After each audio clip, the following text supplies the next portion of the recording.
Chapter 4. He was not Mr. Wentworth, the former curate of Monkford, however suspicious appearances may be, but a Captain Frederick Wentworth, his brother, who was being made commander in consequence of the action off St. Domingo, and not immediately employed, had come into Somersetshire in the summer of 1806, and having no parent living, found a home for half a year at Monkford. He was at that time a remarkably fine young man, with a great deal of intelligence, spirit, and brilliancy, and Anne an extremely pretty girl with gentleness, modesty, taste, and feeling. Half the sum of attraction on either side might have been enough, for he had had nothing to do, and she had hardly anybody to love. But the encounter of such lavish recommendations could not fail. They were gradually acquainted, and when acquainted, rapidly and deeply in love. It would be difficult to say which had seen highest perfection in the other, or which had been the happiest. She in receiving his declarations and proposals, or he in having them accepted. A short period of exquisite felicity followed, and but a short one. Troubles soon arose. Sir Walter, on being applied to, without actually withholding his consent or saying it should never be, gave it all the negative of great astonishment, great coldness, great silence, and a professed resolution of doing nothing for his daughter. He thought it a very degrading alliance, and Lady Russell, though with more tempered and pardonable pride, received it as a most unfortunate one. Anne Elliot, with all her claims of birth, beauty, and mind, involve herself at 19 in an engagement with a young man who had nothing but himself to recommend him, and no hopes of attaining influence, but in the chances of a most uncertain profession, and no connections to secure even his farther rise in the profession, would be, indeed, a throwing away which she grieved to think of.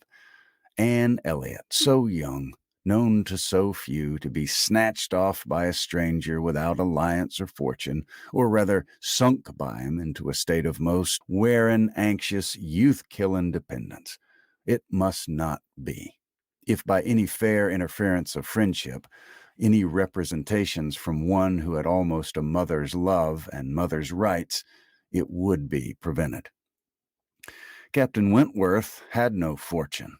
He had been lucky in his profession, but spending freely what had come freely had realized nothing. But he was confident that he should soon be rich. Full of life and ardor, he knew that he would soon have a ship, and soon be on a station that would lead to everything he wanted. He had always been lucky. He knew he should be so still.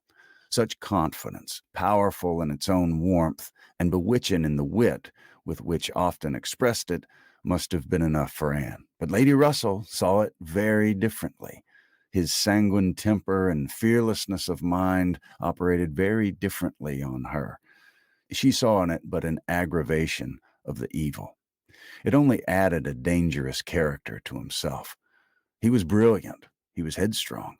Lady Russell had little taste for wit, and of anything approaching to imprudence, a horror. She deprecated the connection in every light. Such opposition as these feelings produced was more than Anne could combat. Young and gentle as she was, it might yet have been possible to withstand her father's ill will, though unsoftened by one kind word or look on the part of her sister. But Lady Russell, with whom she had always loved and relied on, could not, with such steadfastness of opinion and such tenderness of manner, be continually advising her in vain. She was persuaded to believe the engagement a wrong thing, indiscreet, improper, hardly capable of success, and not deserving it. But it was not a merely selfish caution under which she acted in putting an end to it. Had she not imagined herself consulting his good, even more than her own, she could hardly have given him up. The belief of being prudent and self-denying, principally for his advantage, was her chief consolation under the misery of a final parting, and every consolation was required, for she had to encounter all the additional pain of opinions on his side, totally unconvinced and unbending, and of his feeling himself ill-used by so forced a relinquishment. He had left the country in consequence. A few months had seen the beginning and the end of their acquaintance, but not with a few months ended Anne's share of suffering from it. Her attachment and regrets had for a long time clouded every enjoyment of youth, and an early loss of bloom and spirits had been their lasting effect. More than 7 years were gone since this little history of sorrowful interest had reached its close, and time had softened down much, perhaps nearly all of peculiar attachment to him. But she had been too dependent on time alone. No aid had been given in change of place, except in one to visit to Bath soon after the rupture, or in any novelty or enlargement of society. No one had ever come within the Kellynch circle who could bear a comparison with Frederick Wentworth, as he stood in her memory.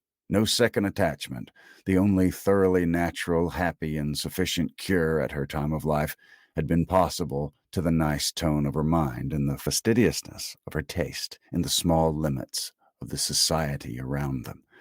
She had been solicited, when about 22, to change her name by the young man who, not long afterwards, found a more willing mind in her younger sister, and Lady Russell had lamented her refusal. For Charles Musgrove was the eldest son of a man whose landed property and general importance were second in that country only to Sir Walter's, and of good character and appearance. And however Lady Russell might have asked yet for something more, while Anne was 19, she would have rejoiced to see her at 22 so respectably removed from the partialities and injustice of her father's house, and settled so permanently near herself. But in this case, Anne had left nothing for advice to do, and though Lady Russell, as satisfied as ever with her own discretion, never wished the past undone, she began now to have the anxiety which borders on hopelessness for Anne's being tempted, by some man of talents and independence, to enter a state for which she held her to be peculiarly fitted by her warm affections and domestic habits. They knew not each other's opinion, either its constancy or its change, on the one leading point of Anne's conduct, for the subject was never alluded to. But Anne, at 27, thought very differently from what she had been made to think at 19. She did not blame Lady Russell, she did not blame herself for having been guided by her, but she felt that were any young person in similar circumstances to apply to her for her counsel, they would never receive any of such certain immediate wretchedness, such uncertain future good. She was persuaded that under every disadvantage of disapprobation at home and every anxiety attending his profession, all their probable fears, delays, and disappointments, she should yet have been a happier woman in maintaining the engagement than she had been in the sacrifice of it. And this, she fully believed, had the usual share. Had even more than the usual share of all such solicitudes and suspense been theirs, without reference to the actual results of their case, which, as it happened, would have bestowed earlier prosperity than could be reasonably calculated on. All his sanguine expectations, all his confidence had been justified. His genius and ardor had seemed to foresee and to command his prosperous path. He had very soon after their engagement ceased, got employ, and all that he had told her would follow had taken place. He distinguished himself and early gained the other step in rank, and must now, by successive captures, have made a handsome fortune. She had only navy lists and newspapers for her authority, but she could not doubt his being rich, and in favor of his constancy, she had no reason to believe him married. How eloquent could Anne Elliot have been? How eloquent, at least, were her wishes on the side of early warm attachment and a cheerful confidence in futurity against the over-anxious caution which seems to insult exertion and distrust providence. She had been forced into prudence in her youth. She learned romance as she grew older, the natural sequel of an unnatural beginning. With all these circumstances, recollections, and feelings, she could not hear that Captain Wentworth's sister was likely to live at Kellynch without a revival of former pain, and many a stroll and many a sigh were necessary to dispel the agitation of the idea. She often told herself it was folly, She was assisted, however, by that perfect indifference and apparent unconsciousness among the only three of her friends in the secret of the past, which seemed almost to deny any recollection of it. She could do justice to the superiority of Lady Russell's motives in this over those of her father and Elizabeth. She could honor all the better feelings of her calmness.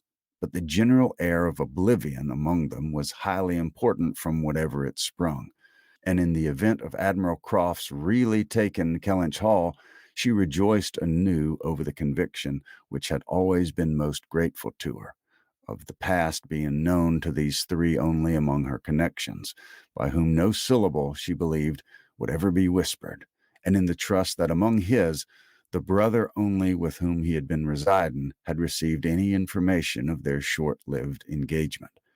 That brother had been long removed from the country, and being a sensible man, and, moreover, a single man at the time, she had a fond dependence on no human creature's having heard of it from him. The sister, Mrs. Croft, had been out of England, accompanying her husband on a foreign station, and her own sister, Mary, had been at school while it all occurred, and never admitted by the pride of some and the delicacy of others to the smallest knowledge of it afterwards.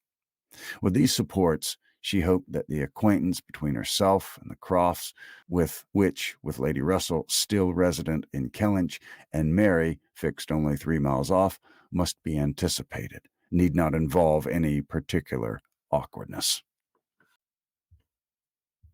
Chapter 5. On the morning appointed for Admiral and Mrs. Croft's seeing Kellynch Hall, Anne found it most natural to take her almost daily walk to Lady Russell's and keep out of the way till all was over, when she found it most natural to be sorry that she had missed the opportunity of seeing him. This meeting of the two parties proved highly satisfactory, and decided the whole business at once. Each lady was previously well disposed for an agreement, and saw nothing, therefore, but good manners in the other. And with regard to the gentleman, there was such an hearty good humor, such an open trust and liberality on the Admiral's side, as could not but influence Sir Walter, who had besides been flattered into his very best and most polished behavior by Mr. Shepherd's assurances of his being known by report to the Admiral as a model of good breeding. The house and grounds and furniture were approved. The Crofts were approved. Terms, time, everything, and everybody was right. And Mr. Shepherd's clerks were set to work, without there having been a single preliminary difference to modify of all that this indenture showeth. Sir Walter, without hesitation, declared the Admiral to be the best-looking sailor he had ever met with, and went so far as to say that if his own man might have had the arranging of his hair, he should not be ashamed of being seen with him anywhere. And the Admiral, with sympathetic cordiality, observed to his wife as they drove back through the park, "I thought we should soon come to a deal, my dear, in spite of what they told us at Taunton. The baronet will never set the Thames on fire, but there seems to be no harm in him." Reciprocal compliments which would have been esteemed about equal. The Crofts were to have possession at Michaelmas, and as Sir Walter proposed removing to Bath in the course of the preceding month, there was no time to be lost in making every dependent arrangement. Lady Russell, convinced that Anne would not be allowed to be of any use or any importance in the choice of the house which they were going to secure, was very unwilling to have her hurried away so soon, and wanted to make it possible for her to stay behind till she might convey her to Bath herself after Christmas. But having engagements of her own, which must take her from Kellynch for several weeks, she was unable to give the full invitation she wished. And Anne, though dreading the possible heats of September and all the white glare of Bath, and grieving to forego all the influence, so sweet and so sad, of the autumnal months in the country, did not think that, everything considered, she wished to remain. It would be most right and most wise, and therefore must involve least suffering, to go with the others. Something occurred, however, to give her a different duty. Mary, often a little unwell, and always thinking a great deal of her own complaints, and always in the habit of claiming Anne when anything was the matter, was indisposed, and foreseeing that she should not have a day's health all the autumn, entreated, or rather required her, for it was hardly an entreaty, to come to Uppercross Cottage and bear her company as long as she should want her instead of going to Bath. "I cannot possibly do without Anne," was Mary's reasoning, and Elizabeth's reply was that I am sure Anne had better stay, for nobody will want her in Bath. To be claimed as a good, though in an improper style, is at least better than being rejected as no good at all. And Anne, glad to be thought of some use, glad to have anything marked out as a duty, and certainly not sorry to have the scene of it in the country and her own dear country, readily agreed to stay. This invitation of Mary's removed all Lady Russell's difficulties, and it was consequently soon settled that Anne should not go to Bath till Lady Russell took her, and that all the intervening time should be divided between Uppercross Cottage and Kellynch Lodge. So far, all was perfectly right, but Lady Russell was almost startled by the wrong of one part of the Kellynch Hall plan, when it burst on her, which was Mrs. Clay's being engaged to go to Bath with Sir Walter and Elizabeth as a most important and valuable assistant to the latter in all the business before her. Lady Russell was extremely sorry that such a measure should have been resorted to at all, wondered, grieved, and feared, and the affront it contained to Anne, in Mrs. Clay's being of so much use, while Anne could be of none, was a very sore aggravation. Anne herself was become hardened to such affronts, but she felt the imprudence of the arrangement quite as keenly as Lady Russell. With a great deal of quiet observation and a knowledge which she had often wished less of her father's character, she was sensible that results the most serious to his family from the intimacy were more than possible. She did not imagine that her father had at present any idea of the kind. Mrs. Clay had freckles and a projecting tooth and a clumsy wrist, which he was continually making severe remarks upon in her absence. But she was young and certainly altogether well-looking, and possessed in an acute mind and assiduous pleasing manners infinitely more dangerous attractions than any merely personal might have been. Anne was so impressed by the degree of their danger that she could not excuse herself from trying to make it perceptible to her sister. She had little hope of success, but Elizabeth, who, in the event of such a reverse, would be so much more to be pitied than herself, should never, she thought, have reason to reproach her for giving no warning. She spoke and seemed only to offend. Elizabeth could not conceive how such an absurd suspicion should occur to her, and indignantly answered, each party's perfectly knowing their situation.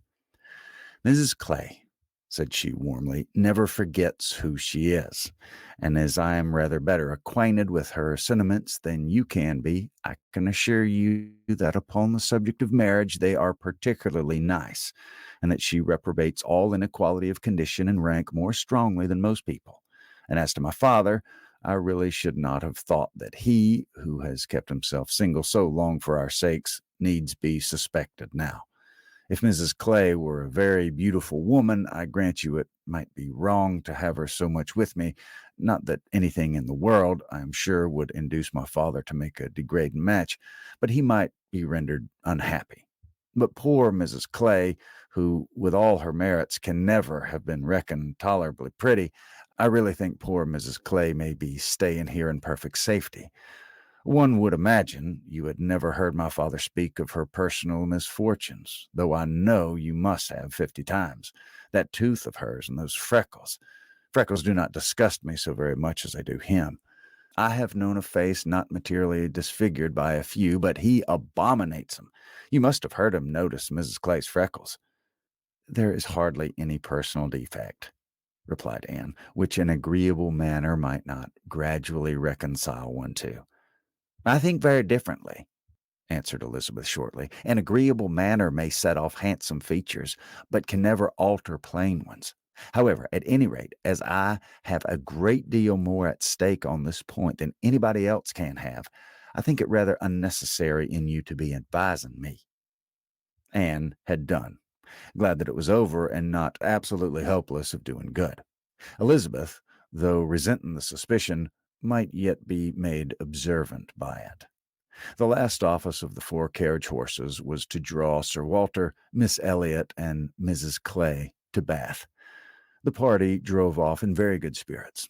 Sir Walter prepared with condescending bows for all the afflicted tenantry and cottagers who might have had a hint to show themselves, and Anne walked up at the same time in a sort of desolate tranquillity to the lodge where she was to spend the first week.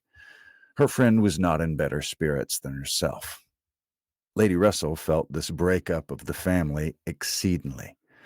Their respectability was as dear to her as her own, and a daily intercourse had become precious by habit. It was painful to look upon their deserted grounds, and still worse to anticipate the new hands they were to fall into, and to escape the solitariness and the melancholy of so altered a village, and be out of the way when Admiral and Mrs. Croft first arrived. She had determined to make her own absence from home again when she must give up Anne. Accordingly, their removal was made together, and Anne was set down at Uppercross Cottage in the first stage of Lady Russell's journey. Uppercross was a moderate-sized village, which a few years back had been completely in the Old English style, containing only 2 houses superior in appearance to those of the yeomen and laborers.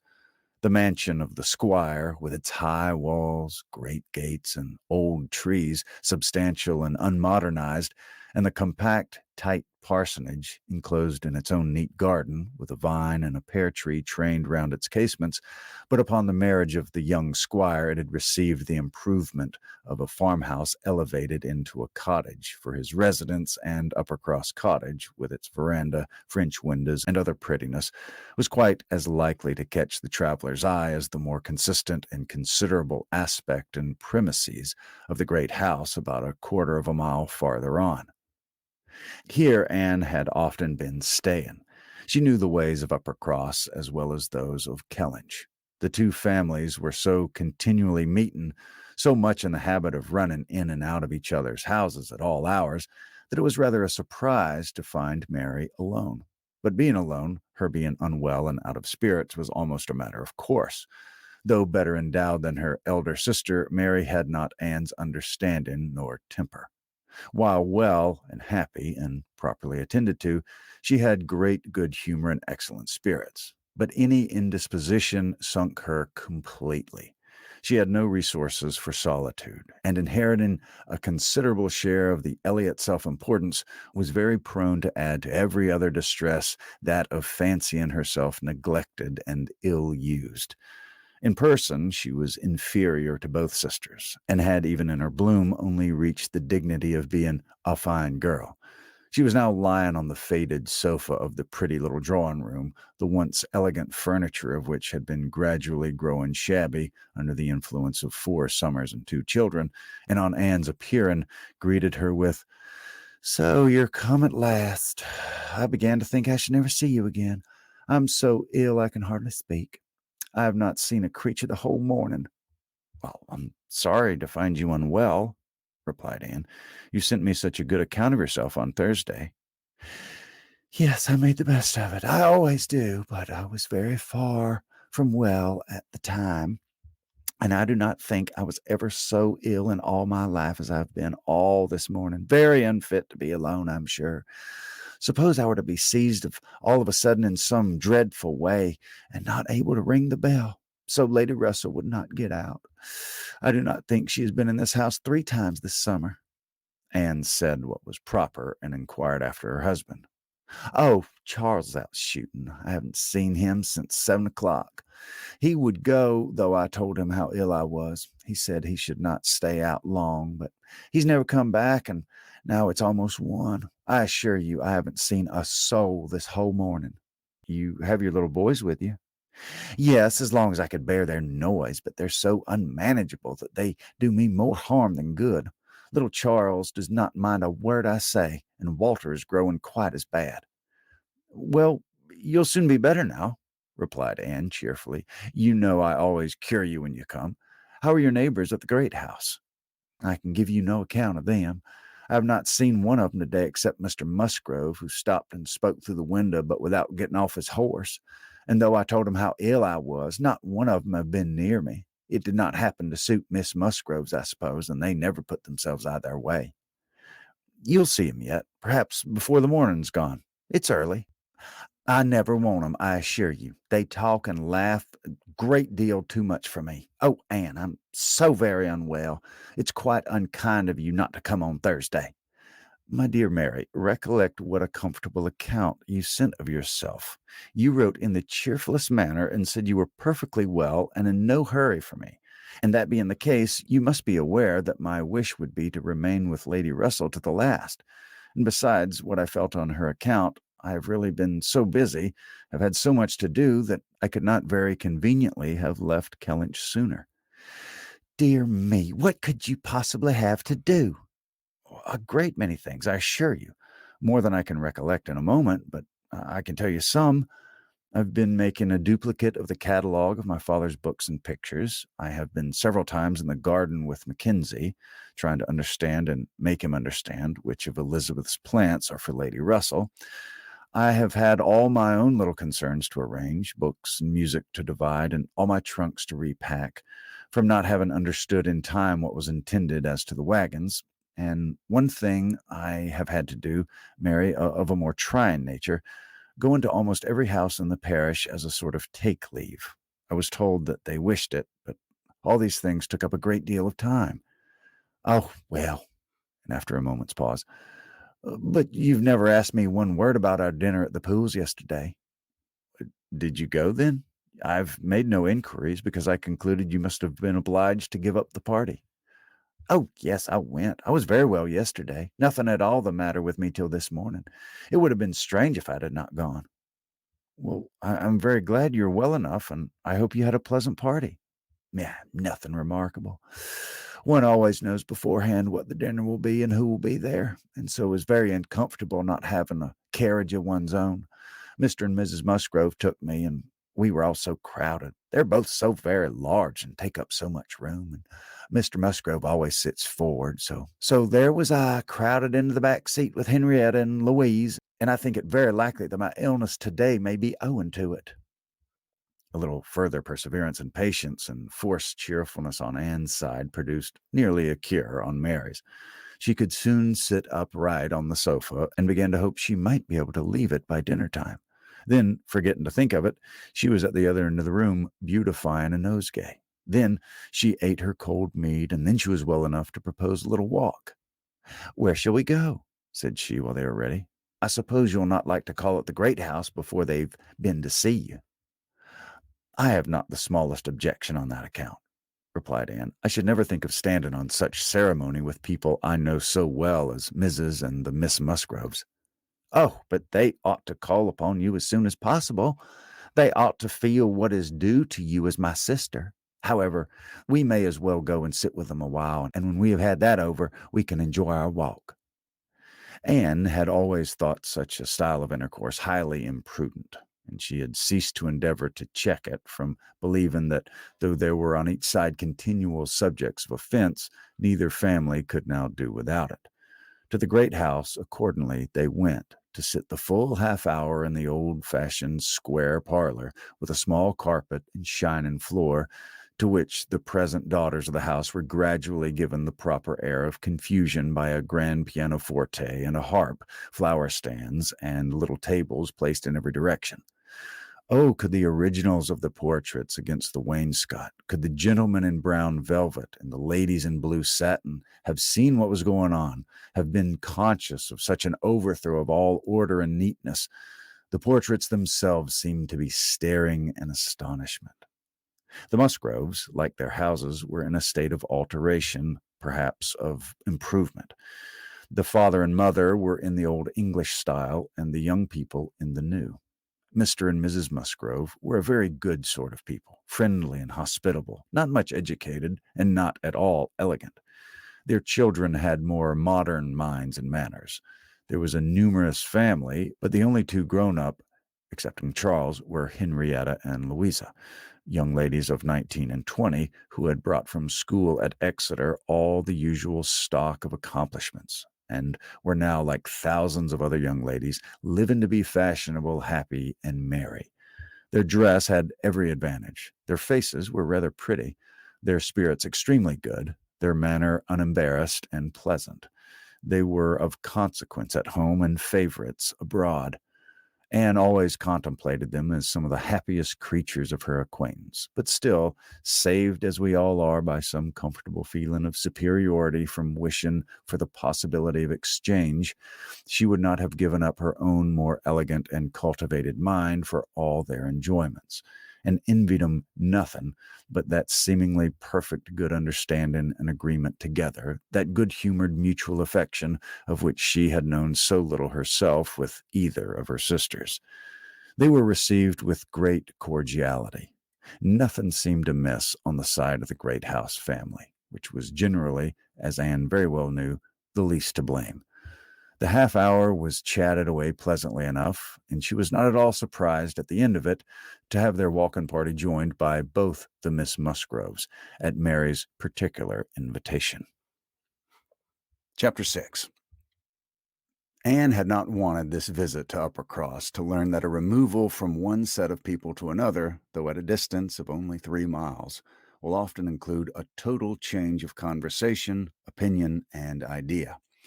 She had never been staying there before without being struck by it, or without wishing that other Elliots could have her advantage in seeing how unknown or unconsidered there were the affairs which at Kellynch Hall were treated as of such great general publicity and pervading interest. Yet with all this experience, she believed she must now submit to feel that another lesson in the art of knowing our own nothingness beyond our own circle was become necessary for her. For certainly, coming as she did, with a heart full of the subject which had been completely occupying both houses in Kellynch for many weeks, she had expected rather more curiosity and sympathy than she found in the separate but very similar remark of Mr. and Mrs. Musgrove. "So, Miss Anne, Sir Walter and your sister are gone, and what part of Bath do you think they'll settle in?"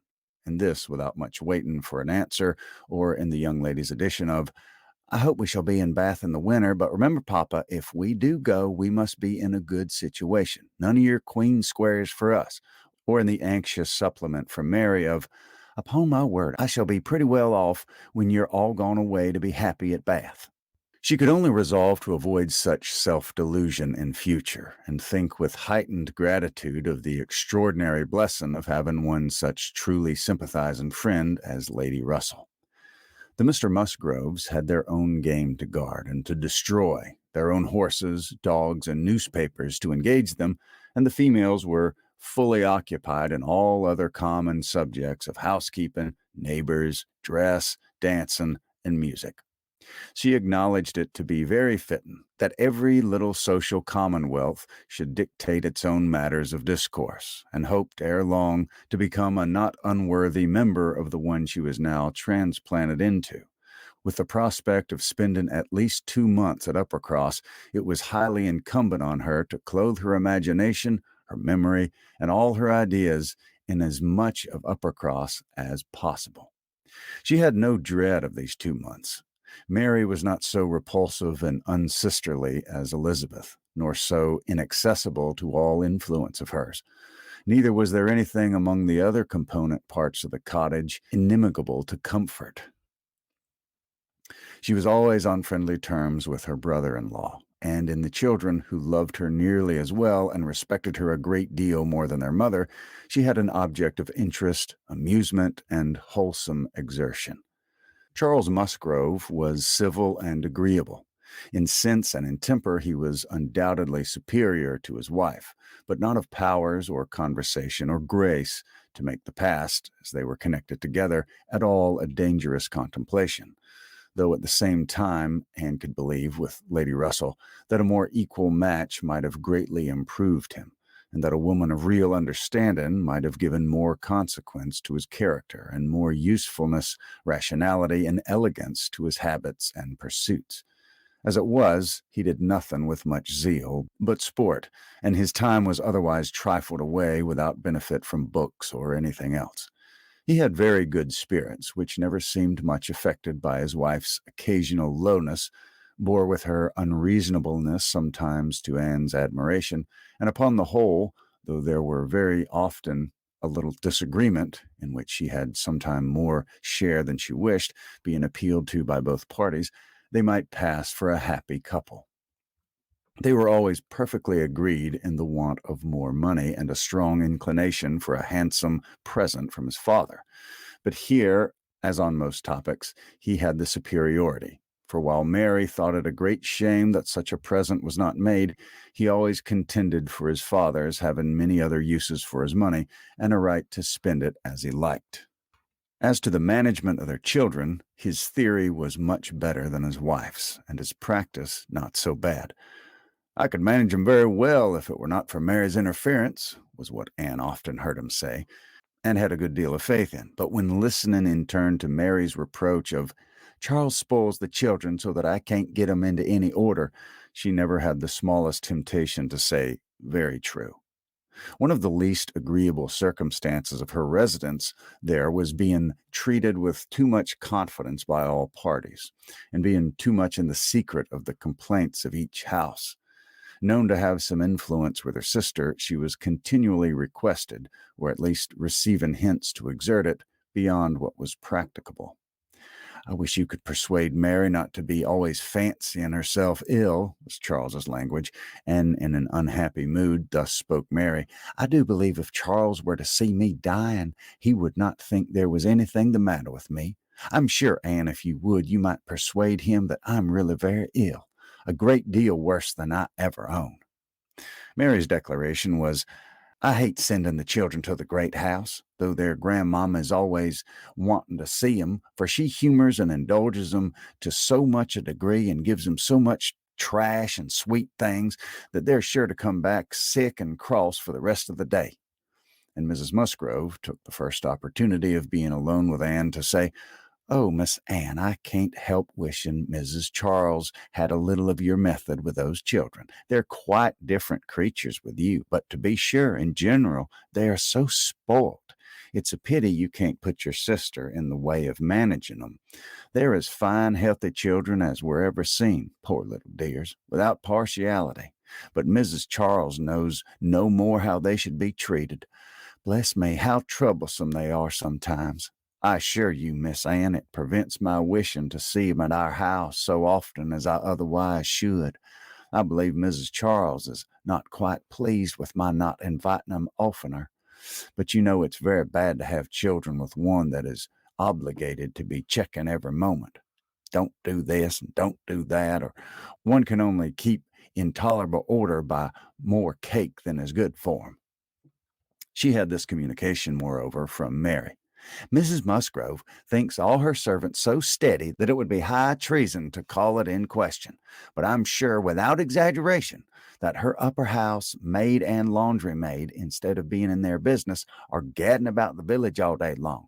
I meet 'em whenever I go, and I declare I never go twice into my nursery without seeing something of 'em.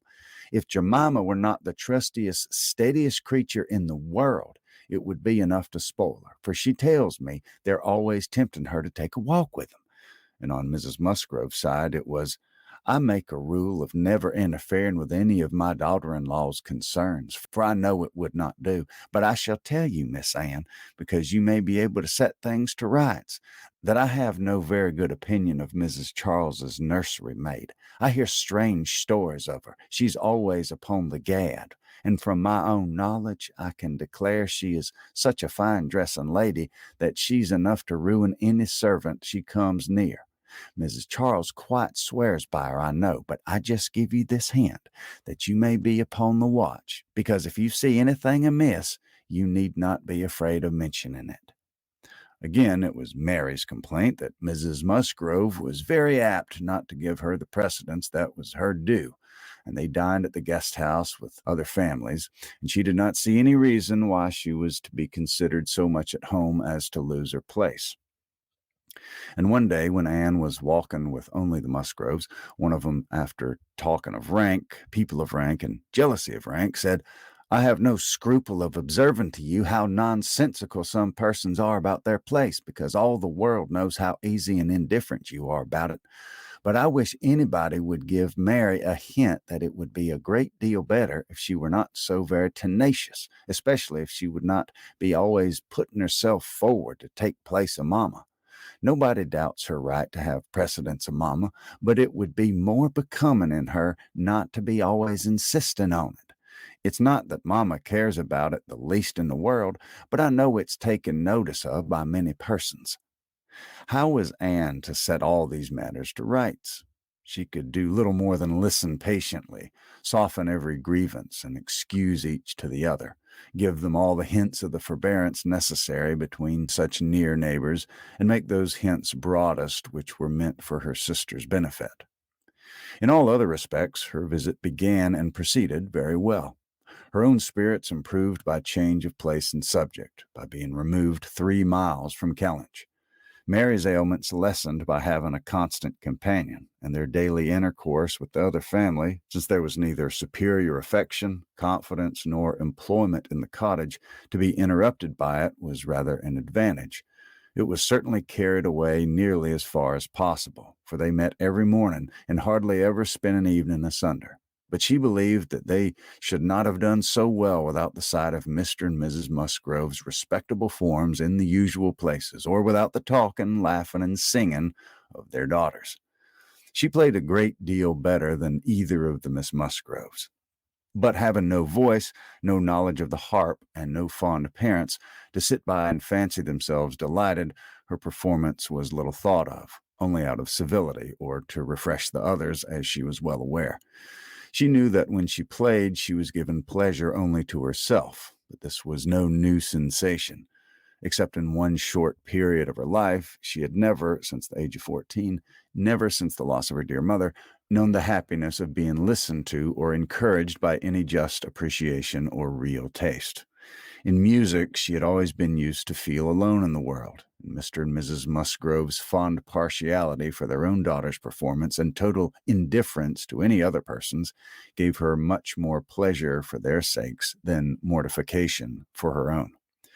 The party at the great house was sometimes increased by other company.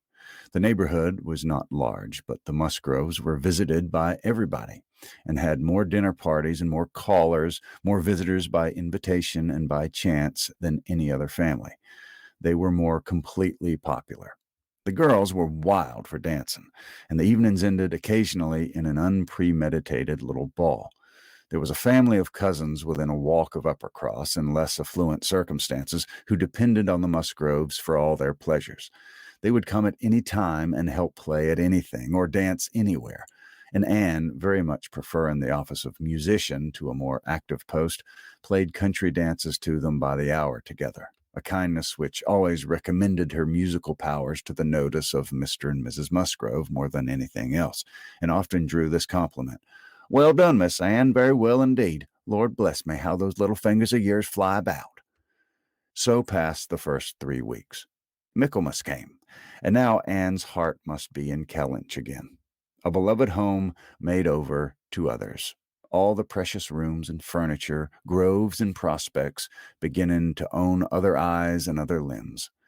She could not think of much else on the 29th of September, and she had this sympathetic touch in the evening from Mary, who, on having occasion to note down the day and the month, exclaimed, "Dear me, is not this the day the Crofts were to come to Kellynch?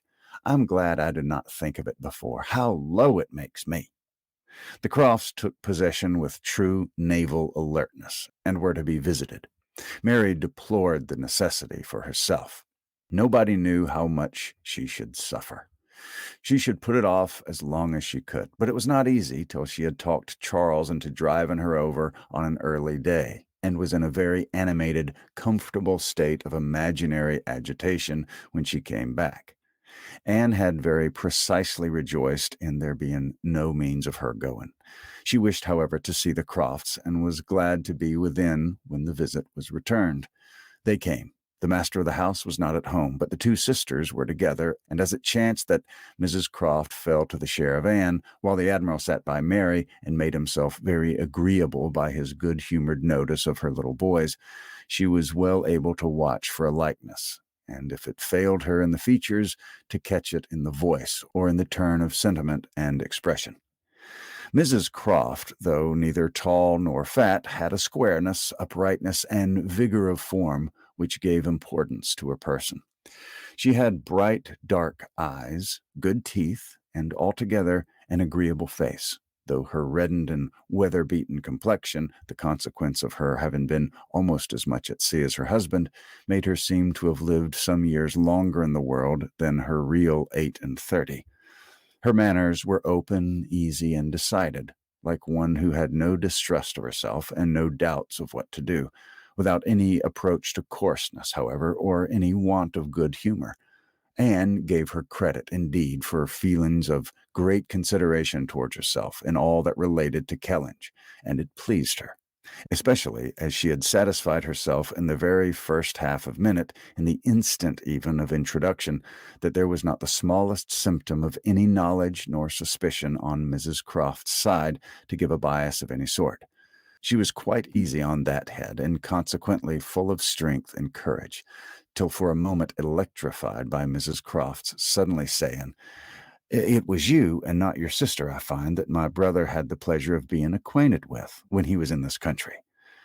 Anne hoped she had outlived the age of blushing, but the age of emotion she certainly had not. "Perhaps you may not have heard that he's married?" added Mrs. Croft. She could now answer as she ought, and was happy to feel, when Mrs. Croft's next words explained it to be Mr. Wentworth of whom he spoke, that she had said nothing which might not do for either brother.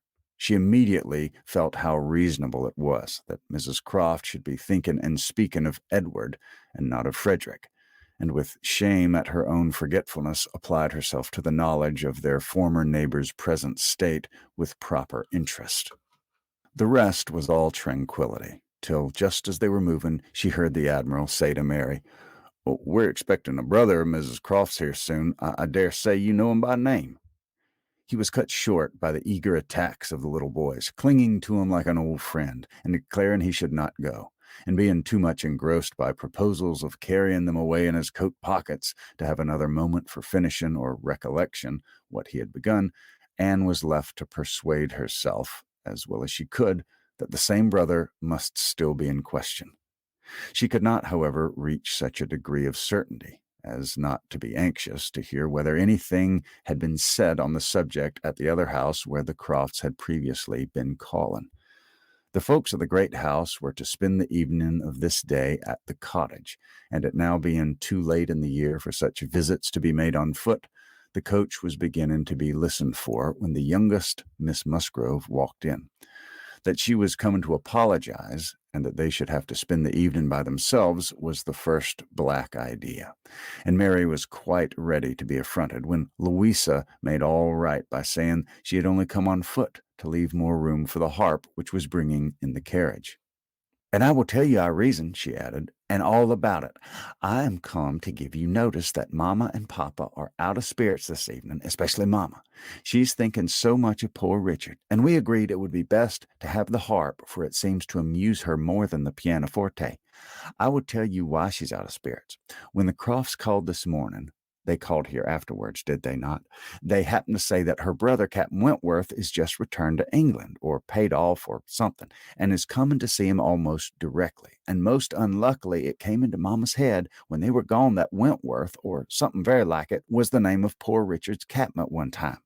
I do not know when or where, but a great while before he died, poor fellow. And upon looking over his letters and things, she found it was so, and is perfectly sure that this must be the very man, and her head is quite full of it, and of poor Richard. So we must be as merry as we can, that she may not be dwelling upon such gloomy things." The real circumstance of this pathetic piece of family history were that the Musgroves had the ill fortune of a very troublesome, hopeless son, and the good fortune to lose him before he reached his 20th year. That he had been sent to sea because he was stupid and unmanageable on shore. That he had been very little cared for at any time by his family, though quite as much as he deserved. Seldom heard of, and scarcely at all regretted when the intelligence of his death abroad had worked its way back to Uppercross 2 years before. He had, in fact, though his sisters were now doing all they could for him by calling him poor Richard, been nothing better than a thick-headed, unfeeling, unprofitable Dick Musgrove, who had never done anything to entitle himself to more than the abbreviation of his name, living or dead. He had been several years at sea, and had, in the course of those removals to which all midshipmen are liable, and especially such midshipmen as every captain wishes to get rid of, been 6 months on board Captain Frederick Wentworth's frigate, the Laconia. And from the Laconia he had, under the influence of his captain, written the only 2 letters which his father and mother had ever received from him during the whole of his absence, that is to say, the only 2 disinterested letters. All the rest had been mere applications for money.